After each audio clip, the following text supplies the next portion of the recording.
Gate swing, the rough and racing rebound jump swing out of the gate, running by the rally straight Becca, moving up in third territory on the outside, Bessin Field, Yankee Clipper, Violena Secrets, Wild Treasure Island is the early trailer. And going along for the first turn, Rebound leads by 2, followed by entry number 1, Tribe Becca, and on the outside is Terry Toon, and away backing forward by some 7 lengths, Yankee Clipper. Best in field, racing in fifth, running by the Red Violet Secret, moving up Treasure Island. Working towards the back, Rebound leads by 2, followed now by Terry Toon.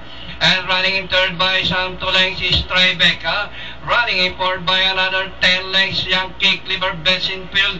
And moving up Treasure Island, while Violeta Secret is now running at the tail of the field. Rebound by only 3/4 of a length. And here comes Terry Toon moving up from the outside. And running in third by some 5 lengths, Tribeca. Inside the last 600, Rebound still leading by 3/4 of a length. And on the outside is Terry Toon. Tribeca running third by some 7 lengths. As they hit the home turn, it's a Rebound. This time by some 2 lengths now. Terry Toon remains in second. Running by the Tribeca, Yankee Clipper. And nearing the finish line, it's a Rebound by some 2